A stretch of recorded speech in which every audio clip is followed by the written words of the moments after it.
আজকে বাসায় হচ্ছে আমি ফুচকা বানাবো, তো এই জন্য হচ্ছে এখানে আমি 3টা আলু নিয়েছি। আলুগুলো ভালোভাবে ছিলে নিয়ে পরিষ্কার করে এই তো সিদ্ধ করতে দিয়েছি। সঙ্গে হচ্ছে একটা ডিম দিয়েছি সিদ্ধ করার জন্য। আর এদিকে হচ্ছে আমার ছেলে এই তো তেঁতুল নিয়ে এসে তেঁতুলের টক রেডি করতেছিল। তো কিছুক্ষণ হচ্ছে জাল করার পরে তো আমার ডিম সিদ্ধ হয়ে গেছে। ডিমটি হচ্ছে এদিকে আমি ছিলে রেডি করে নিলাম। আর ওইদিকে আলুগুলো হয়ে গেছে। আলুগুলো নিয়ে আমি হাত দিয়ে ভালোভাবে ভর্তা করে নিলাম।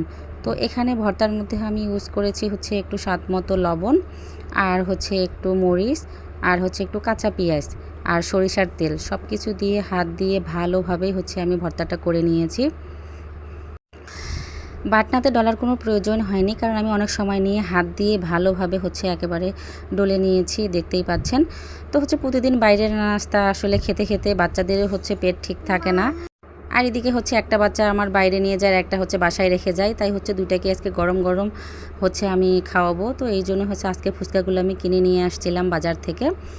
তো আমার ছেলে তো আর দেরি করতেছিল না, আম্মু তুমি কখন বানাবা, ও তো প্রায় পাগল হয়ে গেছে। তো যাই হোক, প্রথমে হচ্ছে কড়াইয়ে তেল দিয়ে তেলটা একটু গরম করে নিলাম, নিয়ে হচ্ছে একটা দিলাম আমি, যে দেখি আবার হচ্ছে ফুলবে কি না একটু হচ্ছে সন্দেহ লাগতেছিল।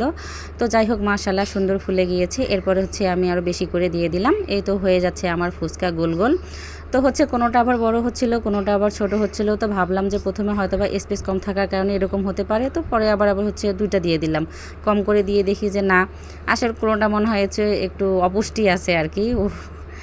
মানুষের মধ্যেও যেমন কম বেশি থাকে, যেমন ফুচকার মধ্যেও হচ্ছে কোনোটা ফুলতেছে আবার কোনোটা হচ্ছে ফুলতেছে না, এরকমটা। তো যাই হোক, আমি হচ্ছে কয়েকবারে এগুলো, যেহেতু আমার কড়াইটা ছোট ছিল, তাই কয়েকবার করেই হচ্ছে এগুলো আমি ভেজে নিয়ে নিলাম। তো ভাজার পরে তো এরা হচ্ছে মানে ভর্তা আমার হচ্ছে ফুচকার ভিতরে দেওয়ার আগেই হচ্ছে খাওয়া শুরু করে দিয়েছিল এইদিকে। আর আমার মেয়ে তো হচ্ছে চাচাচ্ছিল, আম্মু গরম লাগলো গরম লাগলো। তা আমি আবার একটু রাগ হইলাম যে ঠিক আছে, একটু ধৈর্য ধরো, আমাকে আগে একটু ডেকোরেশন করতে দাও। তো যাই হোক, এদিকে হচ্ছে আমার ভাজা প্রায় শেষ হয়ে গেল। তো এইদিকে হচ্ছে আমি হচ্ছে এই তো ফুচকার মধ্যে হচ্ছে ভর্তা হচ্ছে দিয়ে দিলাম।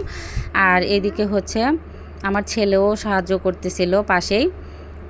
তো প্রত্যেকটা ফুচকাতে এরকম করে হচ্ছে আমি ভর্তা দিয়ে দিলাম। আমি কিন্তু ভর্তার মধ্যে একটু ঝাল কম দিয়েছিলাম, একটু হচ্ছে মরিচটা কম ইউজ করেছি, যেহেতু বাচ্চারা খাবে এর জন্য। কিন্তু ঝাল ঝাল ফুচকাটা খেতেই ভালো লাগে আর কি বড়দের মুখে। তো যাই হোক, এদিকে হচ্ছে ফুচকা আমার হচ্ছে সব কিছু রেডি হয়ে গেল। আর এদিকে ডিমগুলো হচ্ছে উপর দিয়ে দিয়ে দিলাম। আর বাসায় কোনো হচ্ছে সালাদ ছিল না, তো এই জন্য আর কি দিতে পারলাম না। তো যাই হোক, যেহেতু বাচ্চারা খাবে, নর্মালি আজকে প্রথম দিন একটু ট্রাই করে দেখলাম।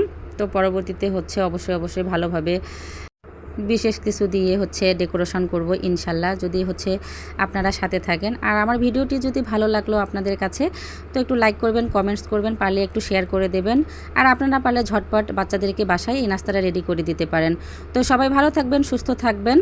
আল্লাহ হাফেজ, সবাইকে শুভরাত্রি।